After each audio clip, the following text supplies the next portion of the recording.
relationships to Reddit threads. From what the hell do you said what? It's unfiltered, uncut, yeah, that's the show. Yeah, welcome to Let's Be Real, though.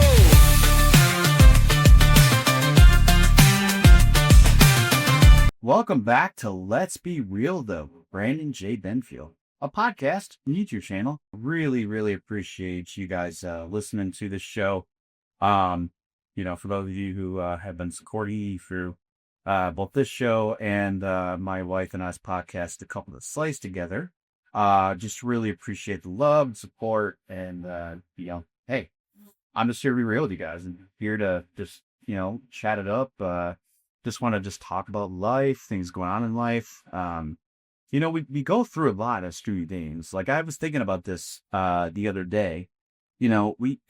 It's interesting being in my late 30s. They even feel weird to say that in my late 30s because for the longest time, I felt like I was in my brain, I felt like I was 23. Like not maturity wise, I guess some people could say that I'm immature.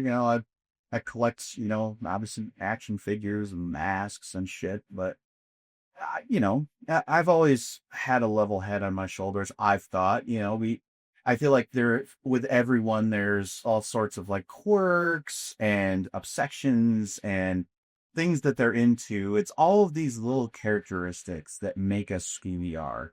And, for me, I've always felt very young at heart. I've always been, not to toot my own horn or anything, because I'm really not a conceited person at comments, but,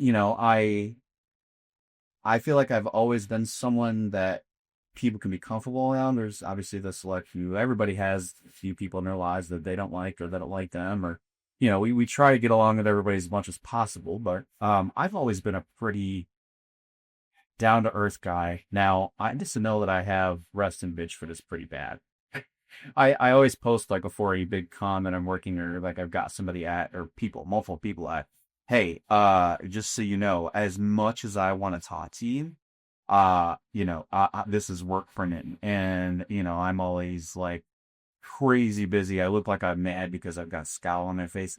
It's literally one of two things. I'm either in the process of the event happening, and so I'm hyper-focused, or I am to the point of exhaustion because I've been planning for something for so long. And I'm just seeing it being executed. And I'm just like literally resting my face.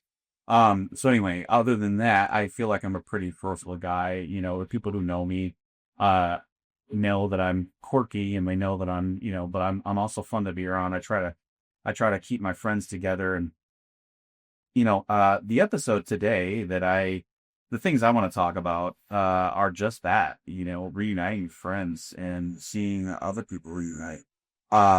Reunions, but I've experienced some reunions recently. Before I get into that, I just wanted to talk about a couple of current event things that I just thought was interesting. Obviously, you've probably been on social media all week, and you've seen that Cracker Barrel, right, has changed their logo. And the big reason why I wanted to talk about this is a couple reasons. It's interesting because it's me being a graphic designer. I've seen what they did.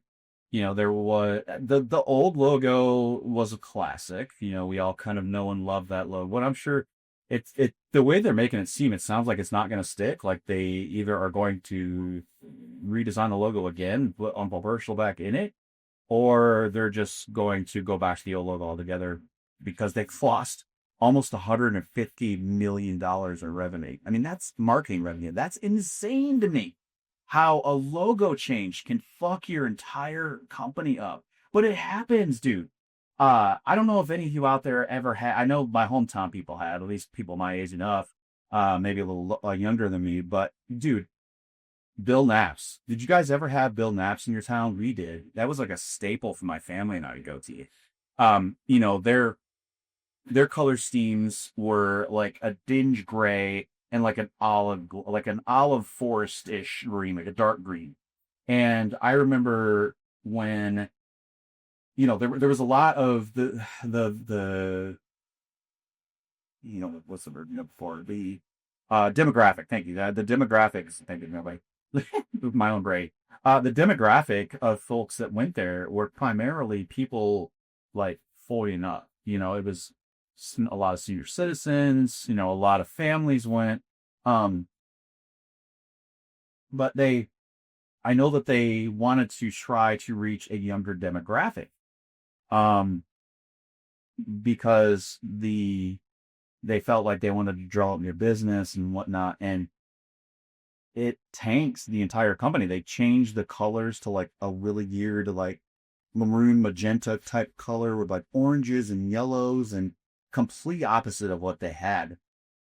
And this is where I feel like a lot of companies lose their demographic and the customers that keep them afloat. I get, it's hard because you want your business to succeed. And we'll get into this later on as something that I'm one of my main topics that I'm bringing up here, which is Comic-Con economy. But you want to you want to grow your business, you want to grow your brand, but at the same time, you don't want to abandon the people that have gotten you to where you are. And that's where Bill Knapp's failed. I mean, Bill Knapp's, they were popular for their like they were known for the recipes, their chocolate cake recipe. I think you can still get it. I know you can get it at the local Meijer grocery store. If you don't have a Meijer in your town, it's kind of like a Walmart. You can get Bill Knapp's cakes somewhere still, I think, like at a place like that. I think they still have a company that makes those, but that was one of their big staples, and the other was their aesthetic, which I guess to some, it's not ideal. I guess a forest green and like a dinge gray isn't necessarily the welcoming type, but it's familiar. And it was really sad to watch that crumble as I got older. I mean, that probably happened when I was between 10 and 12 years old, maybe 13, enough to where I can cognitively remember that restaurant. And, I know that they had it in other places, not just my hometown. I don't know how far they went. I have to research that, but it's so. Anyway, Cracker Barrel's kind of going through the similar thing.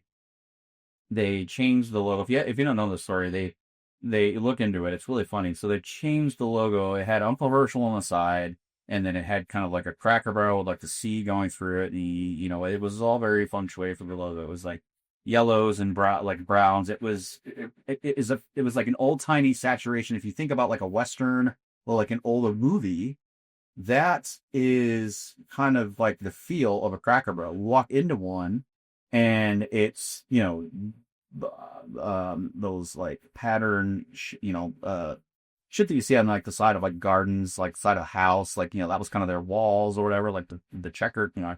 I'm explaining this so bad right now. I'm sorry, but you know what I mean? Like, you've been to Cracker Barrel, you had big then. But I mean, it was old timey feeling. It was very warm. Whenever you walked into a Cracker Barrel, it was almost like walking into Christmas Eve dinner. They have homecoming. I'm saying this like in the past tense, like it's not around anymore. It literally is. But what we're used to when you walk into a Cracker Barrel is like it's very homely, like homely, like, you feel like you're at home. Like, there's a fireplace, there's rocking chairs where you can play checkers, and, you got the little Chinese checker thingy, or Chinese, whatever, triangle thing at the table. I can't remember what it's called right now. It'd be the puzzle game.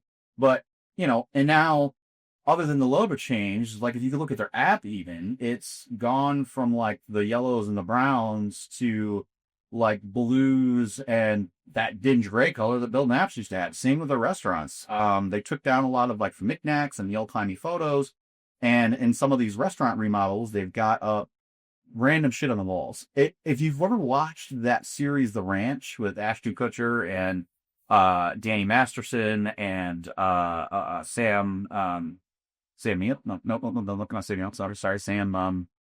Holy shit, I'm terrible right now. Let me look this up. I know this guy's name. Sam Elliott. I'm an idiot. Dumbass. Wow. It has those guys in it. Sam Elliott's character, his girlfriend, is a waitress at the Cracker Barrel. And if you look at it, it doesn't look like a Cracker Barrel. It looks like what the Cracker Barrels are being turned into. And I'm wondering if that's where it either started and it only did it at a couple of locations, and now they wanted to go like do like a nationwide launch with it or something. I don't know, but there's like a lot of hate toward the CBO right now as well, and it's crazy with everything they're doing. Like you have that backlash they've gotten for it, and of course I've seen like a lot of other people making fun of it. Like they had one with like Jason Voorhees sitting in a rocking chair, and it said slasher barrel. One of them like had Leatherface on it, and there was like some other ones too that like wasn't just logo like horror related. Hell, my buddy Mark did one, Cracker Barrel, and he put himself in it. It was really fun. But it's one of those things where we're seeing a new push. I don't know what they're going for with this. Like they're if they're trying to get a new market of people, like do they feel like their numbers have plummeted? Because obviously they have now. It's very weird to see. But I love Cracker Barrel personally. I'm not gonna lie, because I'm on this GLP-1, right? Mounjaro. I'm an obese guy. If you don't watch me on YouTube and you're just listening to me, if you haven't seen my photo, I'm a heavier set guy, and I'm trying to slim down. When I first started my weight loss journey, I was at 355 pounds. You got down to about 292, which was a huge deal, 60 pounds for me. And then I gained some of it back over the holidays. I was addicted to those Christmas tree cakes for a long time. The little Debbie Christmas trees, cool as shit. The little cakes, the little yellow cakes, the frosting in the middle, and they got sugar all over them, like the green sugar. Like it's like crack sugar. I mean, it's not like your regular sugar that you'd find on like a sugar biscuit or something, or donut or whatever the hell. It's powdered, like it's almost like crystallized sugar, and it's so good. And I've posted pictures, and at my heaviest, I've posted pictures of me online of like walking out of the store with like 8 boxes, because like there was a couple years where it was hard to get them, and people go crazy over these things, and I had to tell myself, you're not eating any of those over the holidays this year. You're doing so well on losing weight. That's gonna be your Achilles heel. It's gonna kill your weight's gonna try to kick it right back up, possibly even heavier than what you were. So I managed to avoid. I ate 1 box over Halloween because one of my friends bought me one. He was like, "Hey, dude, I got you one. I found you one early this year," and I was like, "Fuck." Because I'm not gonna like not take a gift, and there ain't no damn way I'm not gonna eat those because they're so delicious. I'm not gonna waste them.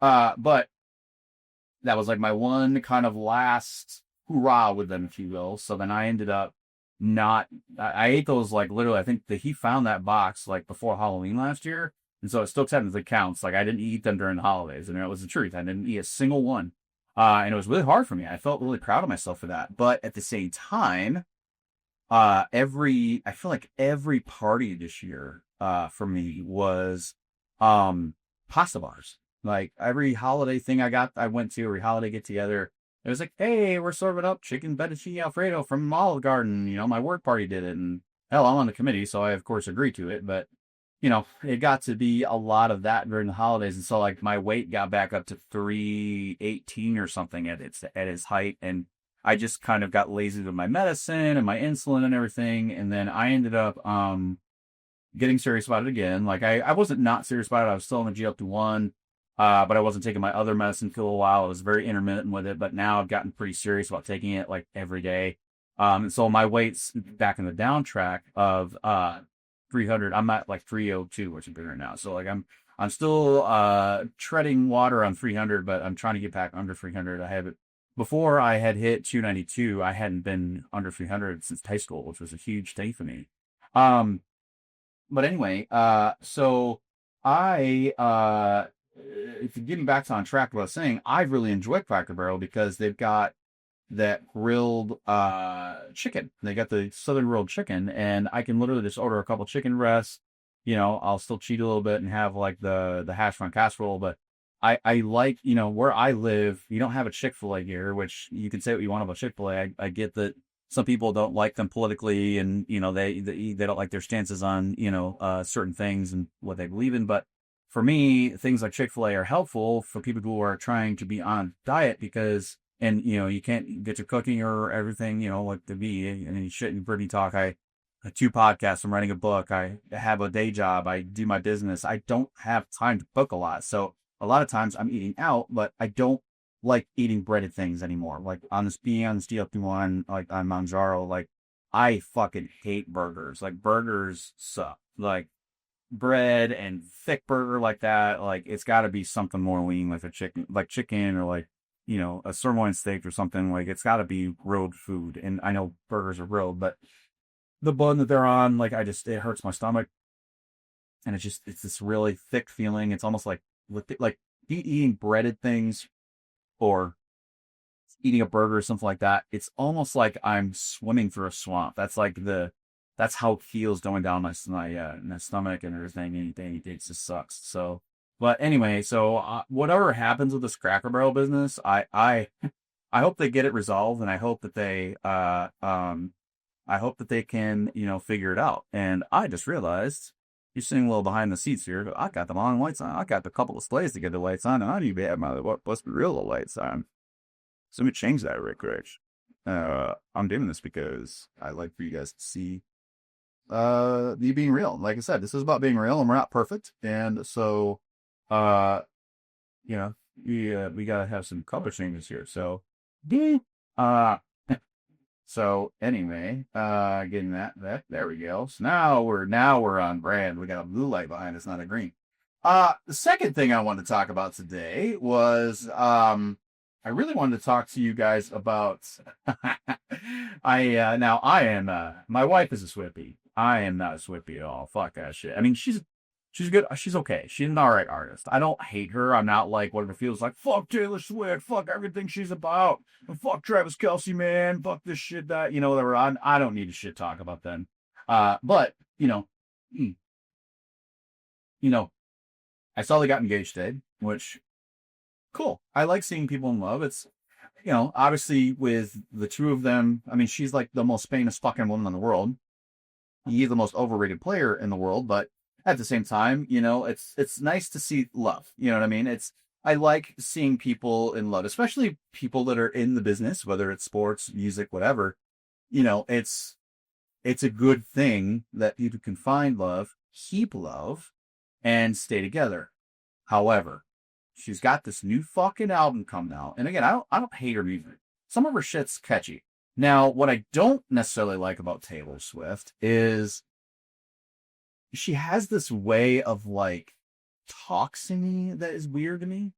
Like, she talks like this, does a song. It feels really lazy, but that's Taylor Swift. Like, and again, that's not me insulting her art, because I like certain things she does, like Shake It Off's a decent song. Let's see, you got on the whatever that one is fairly decent. I hate her music. Her songs are hit or miss for me.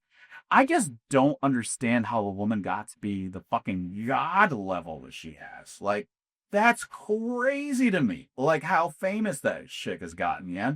Like, I feel like, and again, I don't know if it's because of the era that we're in right now. The era. No. I don't know if it's because of the social media is blowing her up. Like, my question is like, would Christina Aguilera or Britney Spears have been this big back in the day?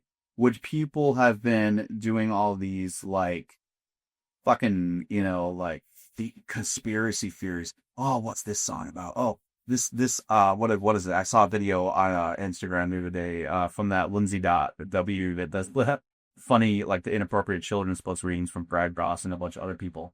But she made this, like, funny video of like, her birthday's on October 13th, and her album comes out on October 24th, and her 10 plus 3 is 13, and her birthday's, dude, it was this whole bullshit theory or whatever. So fucking today, right? Okay, I'm on social media, I'm looking at shit because they announced their engagement today, and dude, I had to call out this one comment because I just was like, come the fuck on.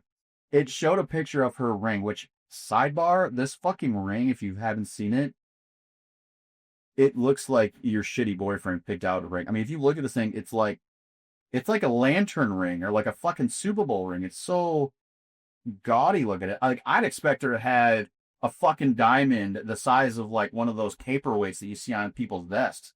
But no, I had to call out this one comment, this chick, and it's probably a joke, but she goes, not me, looking at her watch, wondering if it's an Easter egg.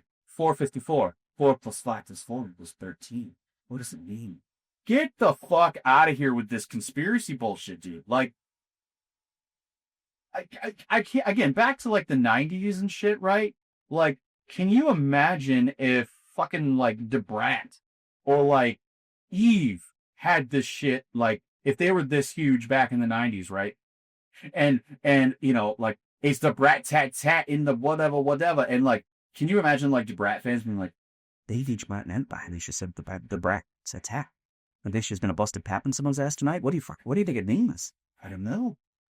I just like, I even let to comment on somebody else's shit. It's like, meanwhile, there are other artists that drop shit on Fridays and they say, we got a new single out. It's called ABC 123. Check it out. Enjoy it. It's like, sweet. My favorite band just put out a new song. Like Alter Bridge is putting out a new album on January 9th. What does it all mean? Does it mean that now the Creed's not touring? That does it mean January 9th? Does it mean 1/9/19? Does 19 mean something? Is 19 going to be a song on the album? Track number 584? No, nobody else is saying that about their favorite fucking artist. I don't see why there's got to be all this like conspiracy theory bullshit. Again, cool Taylor Swift. I have no problem with Taylor Swift. I think she's a decent artist. Like, she's not my favorite, but again, I like a couple of her songs. But I just think it's so goofy how people look into this shit. Like, where are you coming up with your theories? And, you know, like, why does there even have to be a theory at all? Like, I don't know. It's just, we live in such a weird time right now where we are on social media and we're making all these guesses and we're making, like, you say the dumbest shit. Like, I don't know. We think the dumbest shit, you know, it's like, I made a joke the other day that it's like, we must be this thing, whatever the fuck this thing is that's rolling toward the earth, whether it's a comet or a fucking alien ship.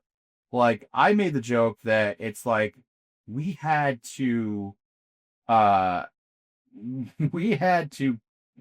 aliens didn't come for us until now because we had to be so distracted by our cell phones that this is how they invade. Because if you think about it, like, we're going through our phones, we're like, Taylor Swift, 10 plus 3, 13, comes out October 13th, but the album's called 20, you know, whatever, the life of the drag, or whatever that's called, like, showgirl, that's something, you know, and it's like, all right, scroll. And it's like, oh, okay, possible alien ship coming toward the Earth in November. Okay, keep scrolling. The tides, the hurricane just hit California, and fires hit California, and a monsoon hit Arizona, and end times. All right, keep scrolling. We're so like just wrapped up in our phones and conspiracies, but that would just keep scrolling. And it's like, I feel like there was a day when it's like, if we saw something, we heard something, we went to it, we took care of it, we dealt with it. These days, it just keeps scrolling. It's just so weird. And it just makes me kind of miss time before social media. And, you know, I'm not a social media hater. Obviously, I'm on it all day, every day. But, you know, it's just weird to, you know, things like these days with social media and just media in general. Like, we're so controlled by it. And it's hard because it's like, I do feel like the media is kind of something that really just hypnotizes us. And I don't want to get too much into that, but it's just goofy these days, man. It really is. I miss the good old days. You know, it's funny, good old days, speaking of that, so I went to my high school reunion. This is one of my main topics I want to talk about today.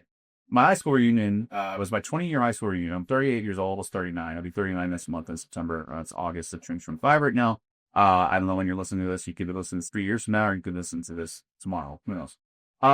But, you know, I went to my high school reunion, my 20-year high school reunion. It was interesting because, you know, it's interesting, you know, when you talk to people at your reunions today versus like people like probably did, you know, in 1995, you know, because a lot of times you can talk to somebody, you can be like, hey, what'd you do? You know, what have you been up to? Oh, you know, I went to college and, you know, got my bachelor's degree, this and that. And, you know, I had, you know, this many kids, and, you know, oh, wow, that's great. That's so awesome.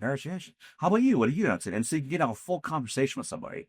And nowadays, when we go to our high school reunions or, we see old friends, we get into a conversation with them and it's like, hey, what you built to? Oh, yeah, man. I went to New Zealand 3 years ago. Oh, yeah. And this is what you'll hear at a reunion so many times. It's not even funny. Oh, yeah, I saw that on Facebook. It looked really cool. And it's almost like it takes away from like a part of your story because it's like, New Zealand, for example, like I went to New Zealand twice in the past 5 years. No, no, but I did. And, it's like, I posted about it. Of course, I should, put galleries out, people like that, whatever. Um, but, it was almost like, I didn't get to, tell my whole story because it's like, well, you saw a lot of what I said about it on Facebook, but, you either end up leaving out stuff because they've already seen it or heard it, or because they they saw your stories, or it's either that or you end up retelling these stories so I thought that was interesting. But again, it was a fun time. I had a really good time. I saw some friends I hadn't seen since school. Buddy Kevin Taylor came up from Virginia Beach. It was really awesome to see him. He was one of my best friends in school. More later toward high school, he and I worked together at Cousin Subs. It was a little sub shop next to our high school. We worked there. I went there like about maybe a year after I graduated, and he was there and stuff too. And we bonded a lot after school. We'd go off to college or everybody else. So it's great to see him. It was really great to see everybody else. Kristen, my friend Kristen from school. We weren't really close in school, but it was really cool to see her. You were on community playing this whole thing. It was nice to reconnect with her. The eggs and her, but it was cool to, actually got to do an event. I got to know her husband a little bit better. He's a funny guy. We were kind of drinking a little bit together later that night. It was a good night. One of my best friends, Alex, was there. He obviously he was also playing fitting for that and everything. But it was fun. It was sad at the same time because, when we had the 10-year reunion, it was a bummer because there were people I didn't get to see. Like there were people that I saw at the 10-year reunion, but I didn't see the 20. And it's, oh man, I would have been close to see this person or that person. And then there were some guys, people that hadn't been to either and I hadn't seen them. So, like my best friend, one of my best friends, Chris, that I grew up with, he was one of my closest friends. So we initiated with 2 years old. We lived next door to each other. His son was born that day, little Bowie. So it's, obviously I missed him, but there's so glad to be able to safely bring his son into the world and Tatum. So congrats, guys. But the other thing I thought was interesting too about my reunion was that a lot of kind of like what I'm doing right now. It was back when I had first really started working in, it was back when I really had first started working in, the convention business. And, people were like, oh, wow. It's not from a medium-sized town. I wouldn't call Battlefree Douchegate a small town, but I wouldn't call it big city or it's more of a medium-sized town, if you will. New Adventures here in 70-day Adventist started here. But, so that's kind of what we're known for. But, it was very blue collar. It's a very blue collar town because cereal started there and a lot of car parts are made there. And so a big factory town. It was a big reason why I left there. I left it 13 years down there here. It's the Indianapolis area in Kokomo. But, there wasn't a lot of work for creatives. You got lucky. You got that design job at, Kellogg's or, whatever. And so, and that was pretty much all that's available. You got the design work through a, shirt company here and there. But, it just wasn't work. And so, that's when I left. But, so leaving and then, doing what I do, meeting celebrities and working in celebs and stuff and doing stuff with cons, people were just fascinated by it. Oh, wow, what's it working with the Power Rangers or these people with Star Wars, Star Trek, whatever. And, I had a lot more I felt like to say in the 10 years than I did the 20. A lot of people were asking me things at that one. I was like, I even told my wife before I went, I said, probably I need to take a bottle of water because I felt like I was very parched talking to people about how life's going and how it is going anywhere. But the 20 year was a lot more relaxed, and I think people were I could tell a lot of people were just really happy to be out. That one of my friends, they're a couple, they weren't together in high school. That they graduate, all three of us graduated together. They ended up getting together like I think the summer after school, Heather and Jeremy. And you could tell it was just like it's been a while since they've done with the kids, away from the kids, so they had a nice night out. And so that's all I feel comfortable saying on air. But they had a fun time. We had a fun time together. Drinking happened and other things happened, and people who were there knew other stories that happened, which again, I don't feel like it's my place to say.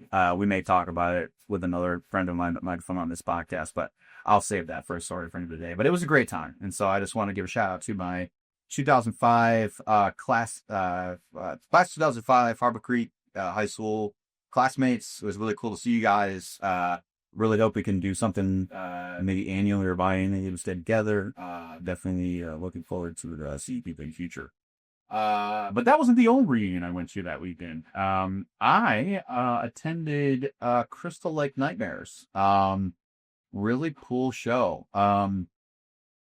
So went to the show. It's a nightmare event. It's owned by Tommy Brunswick.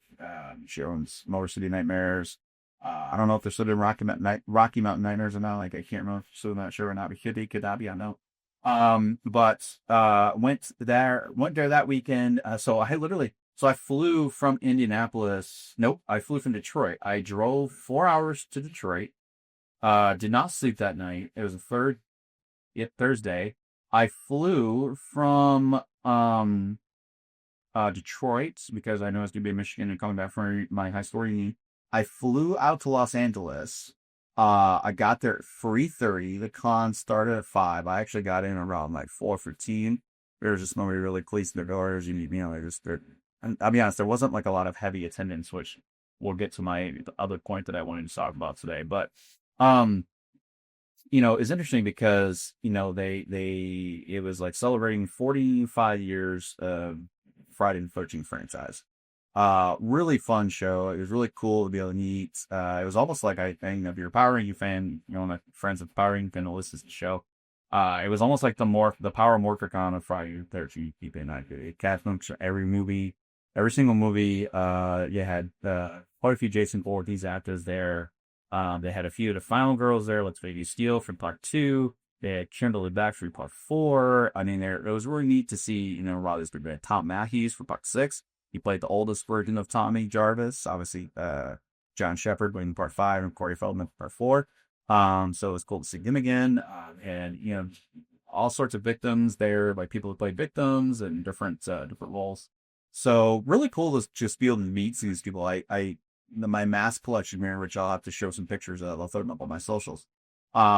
I got a lot of those masks signed and filled up. And then on some print designs. So, it was really nice to meet some people that I hadn't really met yet. Like Carrie Keegan was one. Carrie Keegan, she was the final girl in part 9. Actually, they had a shitload of people for the Jason Goes to Hell. Which I know was kind of a little bit of a controversial one. Like it seemed like it was outside of the continuity of Jason, like Friday the 13th. I didn't really kind of rode the hell. I always say, it's to me in that film, I feel like it was not help things make sense because it's like they illustrated Jason as like this entity and not just like a body who's did them back and back and back. But I get why people don't like it. I didn't like it for the longest time. Now it's kind of one that I watch a lot because it's just fun. But they had Stevie Williams who played Craig Duke. They had Kane Hodder who played Jason Voorhees. Obviously, they had Carrie Keegan, the fine girl. They had John Dina May. He was the character naming of the main defining guy, if you will. But then they also had Brooke Shearer, who played Beatty Stephanie, or Beatty, which was she was a fun movie kind of, but I didn't get a chance to meet her, unfortunately. we'd been talking back and forth on texts. I messaged her that night asking if she should be there on Friday night. She said no. But we can meet, some point we can talk in a sense, and doing this gal. And so we're going to hopefully sometime soon. I kind of had a seizure in my desk. It's a big part of it. But, so anyway, let's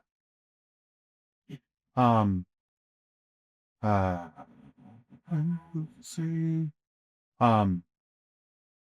But yeah, so it was interesting because, I was only there for, probably 3 hours, and I was able to get close to 60 autographs and a bunch of selfies. It pretty awesome. So, and then from that point, so funny thing, I screwed up bad. I was going to book my flight home back to Detroit to go to the reunion. It was going to be like a 10:10 flight, and I got, and it was getting home at 5:30 a.m. So I ended up, looking at my ticket and realizing that my flight was for the night, like the next night. It wasn't for that night. Because again, got in at 3:30 and was going to be flying out at 10:10. I was only in LA for 7 hours and was at the Hilton LAX. So I didn't even go that far. It was like a shuttle bus ride away.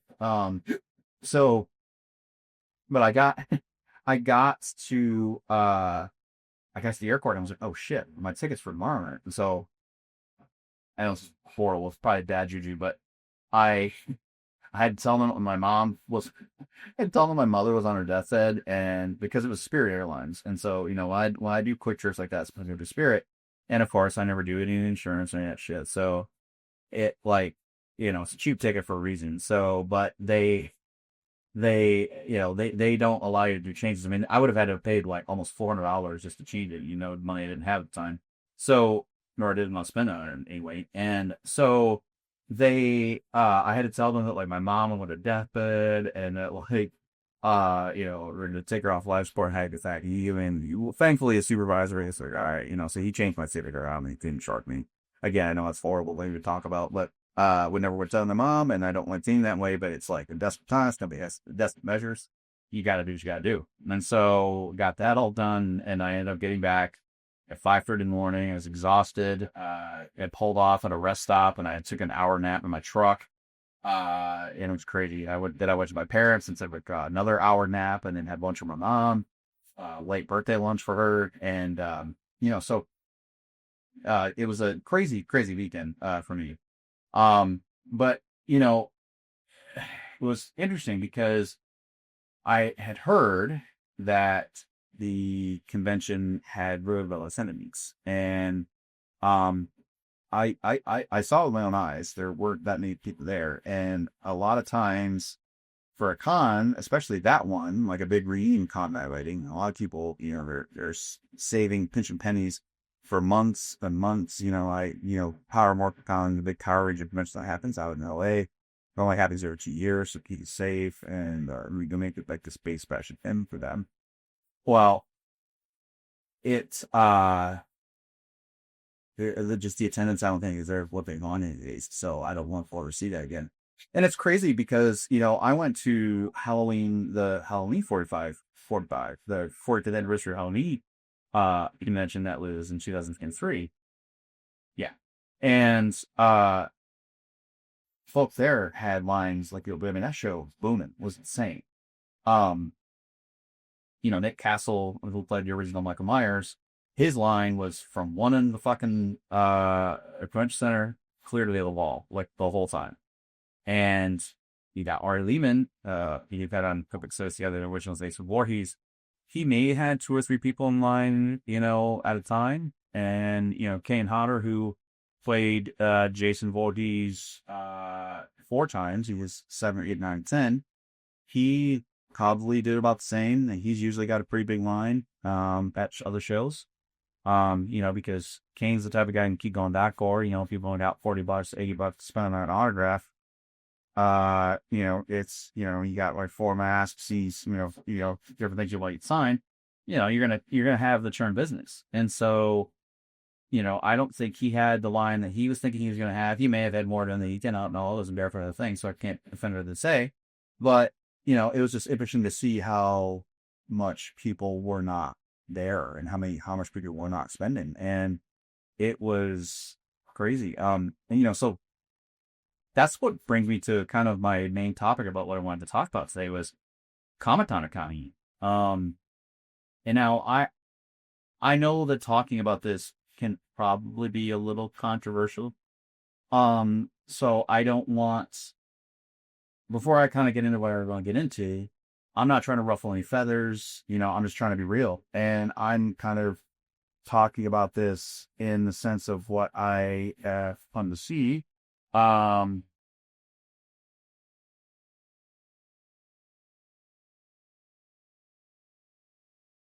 um,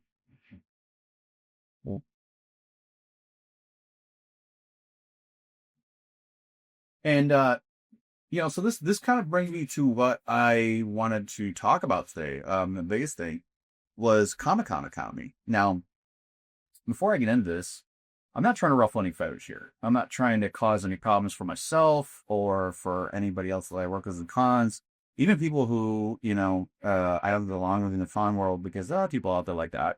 I try to be nice to everybody and try to be cool to everybody, but, sometimes it just happens to where, you don't get along with somebody, and, that's okay. You don't necessarily have to bait them or wish them negativity. It just happens. And so, I saw it again. When I say this stuff, I'm not trying to ruffle any feathers. I'm just trying to pull the curtain back and just talk about the state of things right now, because it's getting bad. I've worked in conventions now for 13 years ish. Yeah, 13, I'll call 13 years. And I've seen it. I've seen conventions and signings at their height. I was there for it during COVID, and I'm here for it now. I was there for it during the strike. The writer's strike of 2023. I've been to a lot of different things. And, I was booking at the height of my convention career, which is kind of, I think, on the downward. I've already kind of hit the peak, and I'm a little one downward now because I'm just getting older and I'm kind of ready to deal with something else. But, and again, I just want to reiterate, I'm not about to piss on cons. I swear down, I'm not shitting on them about anything. It's just what I've seen and how I've seen them trend, and they're trending down right now, I feel like. It's also kind of becoming this only the strong will survive. And when I say strong, I mean only those who are, making the money and are charging the most are winning or something, because it's like, it's getting hard. But let me kind of backtrack a little bit. So the way that a Comic-Con works, if you've never done one or been to one or heard about one or whatever, the way that it works, and, I'll give you a little brief overview here. So I almost struggle to hear whenever someone says to me, dude, you should start your own Comic-Con someday. I'm like, fuck that. Because as much as I love attending and going to cons, dude, you're in the red. You're in the negative for the first 1 or 2 years you start a con if you're successful. If you're unsuccessful, then that's a worse story as a year too. But typically where it starts is it's good to have a little bit of a backing. It's good to have a little bit of a nest egg, if you will. If you really want to start a con, you've got to start a con with money. Now, conventions, they typically, if you're running a con the way it should go, from my understanding, at least from what I've seen and talked to promoters, is what you do is you kind of start talking to your first celebrity guest, first couple, but then, you start working on contracts and such, but you've also got to kind of start getting that revenue from different vendors. Now, your vendor booths are the people that are, setting up their own individual booths, how like at a flea market, and they're setting up things to where, they're selling things. So you want to bring in vendors that are going to be lucrative, and you want them to make money, but you also want them to be you want them to return to your convention, because they're going to be the ones paying you money to be there, so that they in turn can make money. A good example, I won't say you, but a friend of mine who is a vendor, I know, one time set up a booth at C2B2, big Chicago con. It didn't do very well. It might have been his placement on map, I don't know, but I was very surprised to hear that because C2E2 has, 100,000 people booked for during Gore. And they had big name A-list celebrities there. And for him to say that he didn't do well there was a shock to me. But anyway, you want to have a con that has traction. You want to be able to, you really want to look at the demographic where you're at. It's hard. I've been to and worked at shows, that are in real rural areas and blue collar areas to where it's like people might not necessarily do a shit about celebrities and won't come to your show or don't care about Comic Cons. But if you go to like a big city like Chicago or Columbus or Indianapolis or Orlando, New York City big for cons. Texas is a big state for convention. Anywhere in Texas, bro. So many down there. But you've got other areas that like Miami, for example, Fort Lauderdale is not Power Rangers friendly. That's for sure. You're not going to necessarily have people come out to Power Rangers there. So you got to know your demographic if you're going to start a con. But anyway, so, when you're starting a convention, again, like I said, you want to have your own nest egg, but at the same time, you want to be able to get vendors to the door that are paying anywhere from $400 to $1,500 for a vendor. And how big it would be. You're starting out, you want to make your vendor be like anywhere from $200 to $400, maybe $800, whatever, max. I don't know. I've never really actually seen what vendor prices are, so I know they're in the $200 to $800 range on the low, and then like $1,500 to $2,000 on the high. But if you think about that, $2,000, that's, if you're domestics, that's about 4 flights. So that way you can take the $2,000 that you made from a vendor, you can take 4 flights. Cool. You get another $2,000 from another vendor or another couple vendors. There's your hotel lease the weekend. So, that revenue from the vendors then helps you get guests. Now, celebrity guests themselves, they have what's called, a lot of them. So you want to take care of their needs. So, they've got to obviously have their flight taken care of. They got to have their hotel room taken care of. They've got to have per diem. They got to be able to get feed through that. These are all things that are kind of agreed upon on a contracts. It should be anyway. Some handshake deals go well, some really don't. But, for the most part, you want to have a contract in place that says, hey, we are going to do this. You're going to do this. We are going to do this for you. You're going to pay for that. We need you to provide this. You bring them for, celebrity, your agency, you have to bring prints. You have to do a video for us, promoting your show. You want you to put it on your socials. We'll put it on our socials, your agent socials, wherever you want to do. Just so long as people know that you're coming.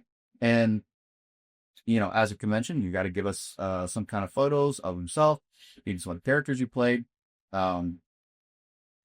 So people know your likeness, like let's say, Peter Mayhew, when he was alive, could be a lot of the shows. Not a lot of people would see him in the street and know that he was Chewbacca. So, like let's say I'm Joe Blow who loves, Star Wars and I want to meet Chewbacca. And I think it's awesome that the guy who played Chewbacca in all 6 of the original films, or 3 or however many he did, I don't know, I'm not a Star Wars fan. But I think he did 6, might be about. But anyway, Peter Mayhew is not a guy that you would see. You don't see his face in the movie. You see Chewbacca's. So you gotta have Peter Mayhew's face and Chewbacca. So it's like they want promotions knowing that these celebrity guests are in there. Celebrities are what draw people in. Obviously other things like cosplayers are important. You got people who spend all this fucking money on making all these cosplay suits, whether they're, Dragon Ball Z, Sailor Moon, Power Ranger, Ninja Turtles, Jason Voorhees, Michael Myers, like all these, accurate. You got some fun mashups. You got people that'll do things like, mix a Ninja Turtle with a Hello Kitty, like they're doing up at Gallons right now, so the freaking, Happy Meal place. Something like that, so it's definitely a community thing. You want to be able to make sure all your boxes are checked. You want to have a gaming area if you could just like to come play games. I've never understood that. I've never understood why someone would pay $100 to go play video games all day. But that's not my world. I'm an autograph collector. I'm a celebrity. I like to meet celebrities. I love all you cosplayers out there, but you're not going to see me. I've cosplayed twice in my 13 years of going to cons.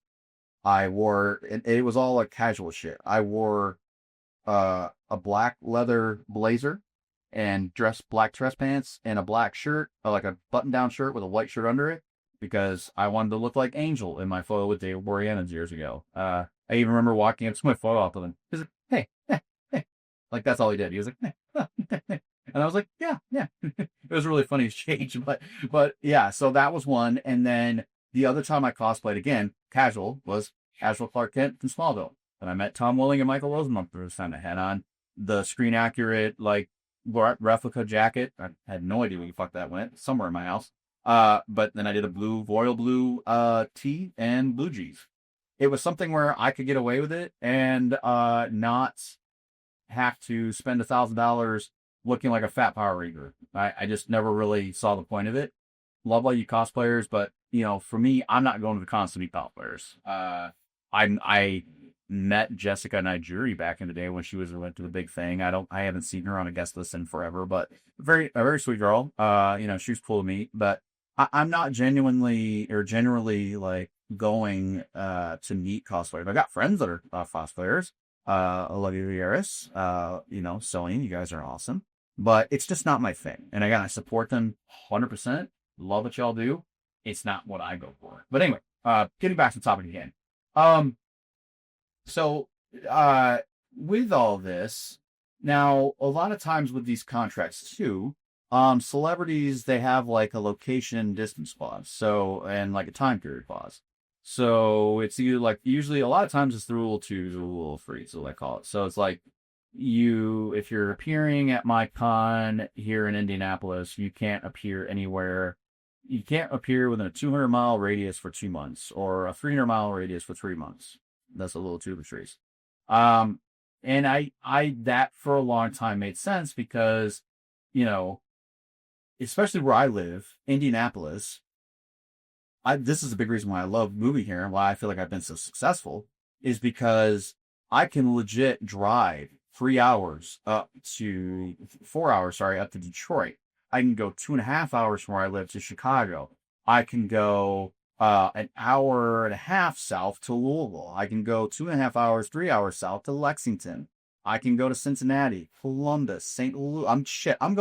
This weekend, I'm going to St. Louis and Chicago, 2 huge cities, because they're literally within 4 hours of each other and myself. So it's like, it's not hard for me to travel to other cities. And so you've got to really pay attention to your markets, your demographics, because let's say that, I've got a team of Power Rangers coming or something. Like, for a store signing, it's fine, but, for conventions, it's weird. It's hard because, you don't necessarily want, or at least back when, you didn't necessarily want someone coming to Chicago, Detroit, Cincinnati. You're going to get a lot of the same people. Like, if you go to those cons, you're going to see the same vendors. You're going to see the same guests, the same attendees, because, well, they just saw you last weekend, Dave the Dead Chicago, or, Horror Hound Cincinnati. Like, that was the thing. Like, I like earlier this year, is this year? Yeah, it was this year. I saw Joel David Morton played the guy. He was in Avatar. He was in Grandma's Boy. He's that guy who talked like this. And then I saw him. He's also in Avatar. That. Oh, and Hatchet.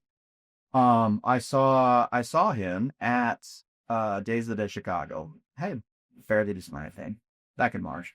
But then, not 2 weeks later, he was at Astronomicon in Detroit, only 4 hours away from Chicago. Now, I'm not going to shit on the agent. I'm not going to shit on the actor. I'm not going to shit on the cons. But this is where I feel like there's a problem. It's starting to be a problem because he had no line. When I saw him, he didn't have a line at Astronomicon there in Van Arbor, Ypsilanti area, because it was just there. And really, I went to the same 2 cons with the exact, and he probably met a lot of the same fans. Like the fans that met him in Chicago, they didn't necessarily meet him in Astronomicon because they already met him. But that's just one example. So, I guess what I'm getting at is it's hard because, again, this goes back to what I was talking about earlier. You want your business to succeed. I don't ever want to see a business fail. necessarily, unless they're didn't or something, and that would suck. But, it's hard because, the thing about conventions, Comic-Con and such, is there's no governing, there's nobody governing. There's no rules. There's no, other than what you see in a contract, there's nothing really that's happening to control this. So, it's hard because, there are shows that are franchising now.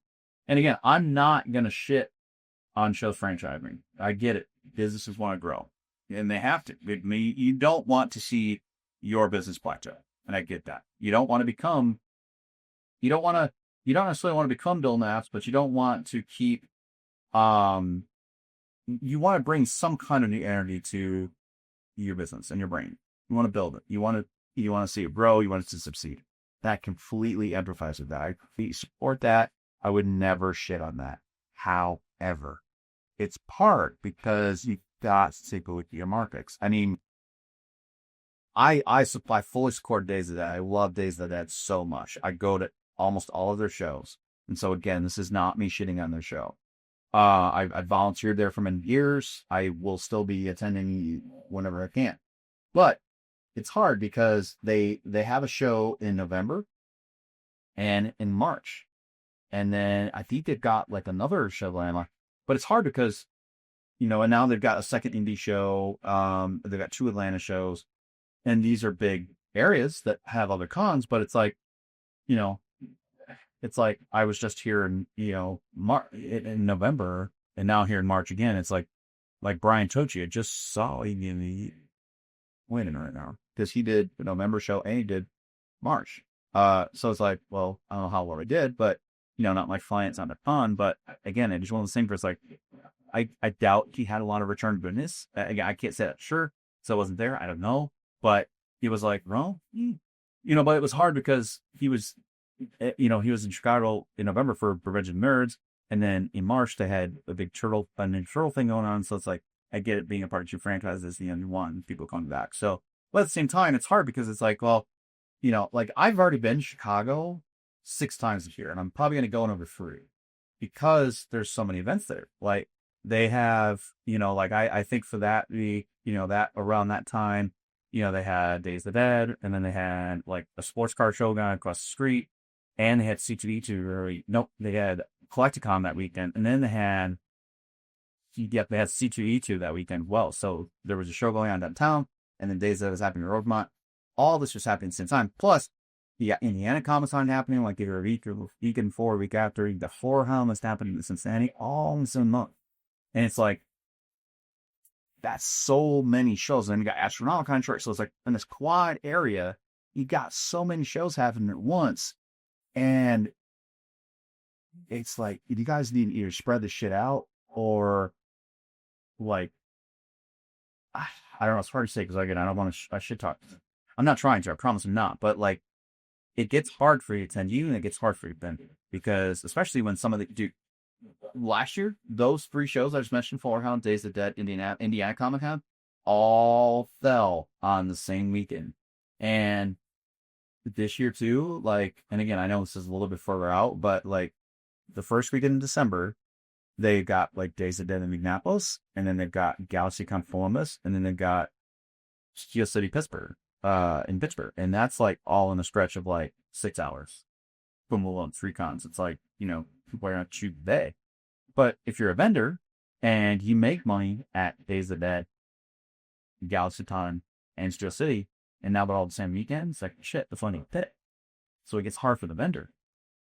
And so conventions, it's like, let's say it's, 1, 2, 3 collectibles, and it's like their best vendor, and they make the most money, and they buy the most expensive booth for you. They buy the $2,000 corner booth, and he lost that guy this year because last year on his books he did $5,000 more at GalaxyCon than he did at Indiana Comic Con or something. It's like it's hard for people like that. And here's the thing too: it's hard because celebrities, like if you don't know this, if you haven't been to a con, celebrities charge for autograph, for signature, and for selfies, and then be a pound. So like, a lot of times they'll do like a autograph price, a selfie price for the same price, or if you get them both, you get a combination too and save like in from 20 to 40 bucks. So like, for example, like, I got guys that charge $50 for an autograph, $50 for a selfie, and $80 for a combo shoot. So you just save 20 bucks by getting bulk. That's the hardest thing though, because that now has been the standard. Now, and again, I'm not shitting on the celebrities wanting to raise the prices. You have to stay relevant, especially if you don't necessarily have to stay relevant, but it's hard because if you think about it, people like, people who work day jobs, they expect merit raises for the hard work. And for, I feel like, oh, I'll be doing this. And, I made, what, 40,000 a year, and I deserve 3% raise in a year, and if you're an actor who, was on a show a long time ago, and you're not necessarily working a lot now, or if this is like a secondary income for you, like, a supplemental, you want to give yourself a raise because it's like, well, I've been this for, I think it's time I raise my advisor because I need to stay relevant market, but also I don't want to be too cheap, but I don't want to be too expensive either. And so it's hard because the standard, I remember the standard a long time ago was, 30, 30, 50 was where we kind of started back in the day, back in my day of starting this. There are other people who remember it 10, 10, 15, or 20, 20, 40, or whatever. When I say that, I need like 20 for an autograph, 20 for a selfie, they're 40 for a combo. It gets harder because they've got all these, they've got these guests that are, Crystal Lake Nightmares, for example, right? I remember when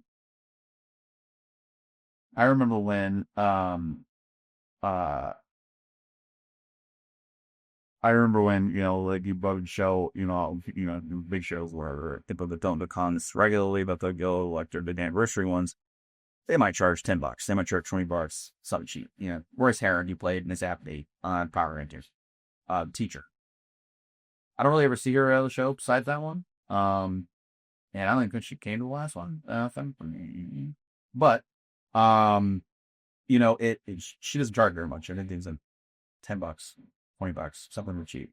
But, there's people that are out there doing this every weekend and, when making money, and they're expensive to upload, shit. I think when we started living in my house, my rent was like at one spot and it's raised, $200-$300 since I've lived here for 5 years. Their expenses have gone up too. And, it's being an actor isn't the glamorous, like, oh, you must be rich. Like, I saw a lot of bullshit comments after the fires out in the Palisades that were like, well, they're rich, they get this rebuild one. And it's like, you really don't understand how acting works if you're not in it. I mean, shit, working an acting job is like being an independent contractor.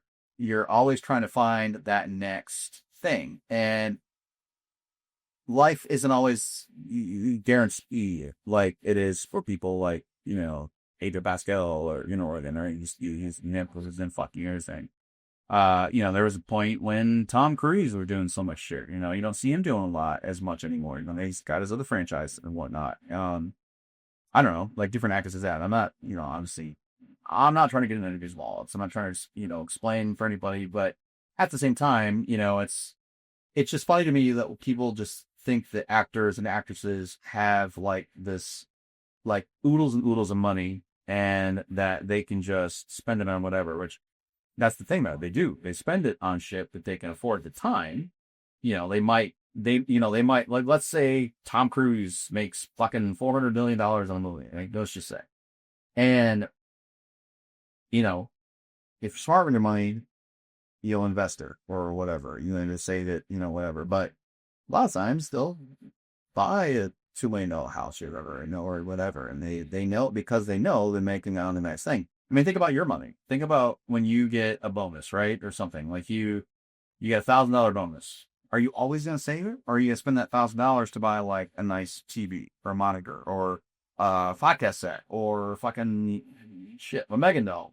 Like, you're not always going to have that $1,000 bonus. Same thing with an actor. They're not always going to have that $80,000, $100,000 they make on a movie because they've either invested it and it's high up in bonds and assets or whatever, or they bought a house, they bought a car, they bought something. You know what I mean? So it's like, Now, I'm not saying they're stupid with their money. I'm not here to give financial advice. I'm the worst person for that. Fuck. But it's not, a celebrity doesn't always have like an unlimited resource of money, is what I'm trying to say. And, think about too, if you're smart with your money, if you're smart with, if you're trying to hustle, you're trying to make money, yourself. You're doing your day job. You've got your own personal business. You've got your side hustle. You've got kids you've got to pay for practices. And, you've got oil changes and brakes and rotors you got to get for your vehicle. You've got all this shit you've got to do for money. They got to do it too, and it's not an unlimited source. It's not, money doesn't grow on trees to them. Like this persona of rich Hollywood, blah, blah, blah, whatever, and to them too, for, Comic Cons are another source of income, and it's not always there. Like right now, I was talking to an agent friend of mine, an agent, not necessarily just a booking agent, but he's a manager of sorts too. Like he manages of sorts. He is a manager. He manages big mix, and he and I were having a conversation about it from months ago, and just the state of film, the film industry right now is struggling because of just there's not a lot of these movies being approved, but studios are being conservative for what they want to have produced, and a lot of independent films are being made that are blowing up. Shit, Terrifier, 100% crowdfunded and 100, whatever, I don't want to say 100%, but maybe, the first two, I believe, the first one at least I know was crowdfunded, and it took off. I mean, shit, David Howard Thornton, Damien Leone, those guys are making a shitload of money every weekend at cons, and they can, then do whatever they want with it. But, the point I'm trying to make is, so it's getting interesting because for the fan, for the consumer, who is out there buying autographs and meeting celebrities and whatnot, it gets kind of hard for them because, for a couple reasons, because, our rent's going up too, our bills are, our shit's increasing for us as well. But then we want to go to a con, and now, I didn't get a chance to meet Ernie Hudson before, right? I've seen Ernie Hudson several times at a convention. I had not necessarily, I haven't got to talk to him, walk by and wait, whatever. But I haven't taken the time to actually meet him. I'd like to get something signed for Fender Crow. But, I just haven't taken time. If he's one of those ones where it's like, I'll do a nice con. There are certain people, if you're into autograph collecting at the cons, you just say, I'll get a nice hand. Or they gotta be that one person. I mean, not Wednesday, or I really want to get something Milan signed, but she always cancels and or is busy. I know and I'm not saying that negatively about her. I know she works at a family's restaurant a lot too. And one thing is, or another happens. Plus, these are the people that are like priority for me. Like Disney autographs aren't the priority for me anymore. I really like my horror and Power Ranger stuff still. Making sure that was a big priority for me. But she's always them on having a chance. But because of that, now Ming-Na Wen has done Star Wars, so she's making that Star Wars money. It's simple Star Wars autographs price, jack them right up. And that's it gets difficult because you get these shows like Fan Expo who bring in big names, and or people who rarely do shows. Like for me, I just went to Fan Expo Chicago and I got to meet Mason Fanes, the main kid from How to Train Your Dragon. He was in Monster Summer, but the biggest thing I'm a big fan of was Black Phone. The first one I was in the secret. So it's interesting because, he's started out just, he came out to be, and his autograph prices were $60, $60, $100, $60 for an autograph, $60 per selfie, $100 for a combo. And you do that times 6, almost first to get on a photo for people. So there's 5 or 6 people going to meet a show. And so, add to that, you've got people who are coming out of the gate who have never done these. They're huge names, and they're charging a fuck ton. Like Susan Sarandon, Gina Davis.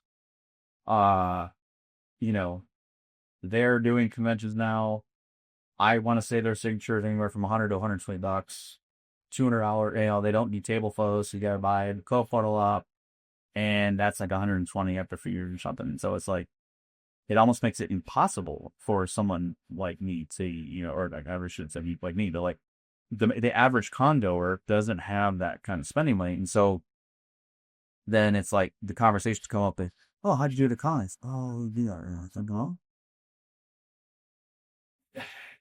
Well, it's just difficult. Yeah, I'm not trying to shit on it, but it's like, if you're too expensive to the point where you can't, the people who made you who you were fame lives, if you're still so separated from them in your pricing, it's hard for you to make money at these shows. And so what I'm trying to get at is, it's going to come to a point where conventions, I feel, and again, I'd still go. I'm still going to go to run one around. It's still going to be feel all the neat. So I'm not shitting on anybody. I'm not shitting on any shows. I'm not shitting on any agents or celebrities. I'm just saying there kind of needs to be a governing force in the Comic-Con world. Like, there needs to be some distance caps. There needs to be some pricing caps. There needs to be something to the point where we don't lose out on that. Because if this were the 1980s or the 90s, even, that's when all this shit's happening and all this stuff is, but it's like, the conventions were very unheard of and rare back then. Rarer, I shouldn't say. They were obsolete. Well, obsolete before. Non-existent is what I mean for archaic words. It's not like they were non-existent. You were there, but you were very late. You know what I mean? I still remember my cousin joining the Creation Buffy event. That's how old Creation's 50 years old. And Creation Entertainment's holding the ball. He's the phone in the bag. Oh, you get into, but they've been around for a long time, but they were like kind of like one of the only ones for a while. Then a college show, like, it was very rare, and not as they did at the time. They were going at the select few, and it wasn't all the big names. It was like, the side character was too short. So it's like, it was very, you got real lucky if you met a celebrity, or you obviously didn't have Prince at times. So yeah, it wasn't big by tens out there for people to sign, won't necessarily walk around up to somebody, unless you're afraid by being. You weren't somebody who had like a print with you to like be signed by, say, like Jamie Curtis or, deal with somebody and not neat. But my point is I just really feel like there needs to be some kind of governing force in the convention world. And it's hard because there almost can't be, because conventions are independently owned by either one person or a company, small company. And it's not something crazy like Walmart or Target or something where they have rules and policies and all that. It's basically, it's somebody starting their own business and then it takes off. And so I guess my question is, what do you think cons will look like in 5 years? Because to me, it's getting hard. Like, for example, I've talked to some of my friends who are doing these. Well, for example, Power Rangers, we've been off the air for 2 years.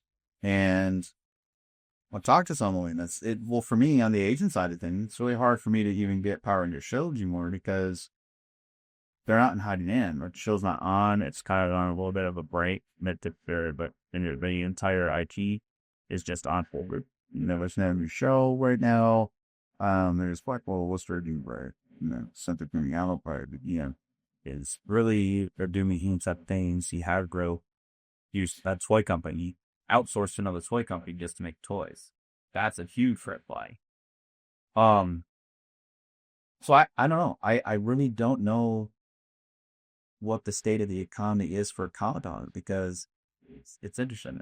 Where I was going with that was, I've talked to a lot of my friends who are Power Rangers that are either teaming up with vendors and then signing at their booths, or they're doing comic book stores, which that started a lot in during COVID. And that's not a bad thing. Actually, it's been kind of nice because we've failed to find a different demographic when it comes to the solar signs. You get the people who you usually think about it as the attendee. It's like, fuck, got the parking, I'll buy my ticket in the con. Do I cosplay? Do I not cosplay? Do I spend money on a costume or a cost I see it? I got I complimented a cosplayer once, and I was like, "Hey, nice costume." She listened, and she goes, "It's called cosplay." And I'm like, "Sorry, take the compliment." So I'm really careful on saying cosplay now. It's a cosplayer, but people look at it as like, "Do I do wear costumes?" Oh. And so anyway, we found that with the demographic of having people with combo sword, uh, it's almost a no-brainer because it's like, wait a minute, I don't have to go through all the bullshit to get into a con. I can literally just walk in the local store and meet him. That's awesome. And find a lot of that during COVID. The con's been open, and you could take a mask off a picture. For the most part, you got your mask online. You fucking thing, but I don't know. I want cons to succeed. I want them to stick around. I would hate to see the entire market just combust, because that's the direction I do see it going. Sadly, and I pray that that is in case. Because I do enjoy knowing these. My wallet would probably like them better if I didn't go. But I don't know. I just worry, was all. I'm curious your thoughts though. Leave me a comment, send me a message, send me an email. And again, I hope I haven't offended you if you working with this, because that wasn't my intention. But it's getting interesting is all I could say. And so, let me know what you think. That pretty much concludes today's episode, guys. I really appreciate you popping over. One thing I think been forgetting to mention is I have social media about this. What in regards to this podcast. If you haven't, this is my pages. Just at Let's Be Real Though, podcast@gmail.com. You can shoot an email there. I'm on Instagram. I'm on Facebook. You want to never see me on TikTok? Fuck that. That's the sort of movie too. Yeah, find me on YouTube and where to get your podcasts. Thanks for being real with me, and I hope you guys have a good week. It's all going down right here. Let's be real.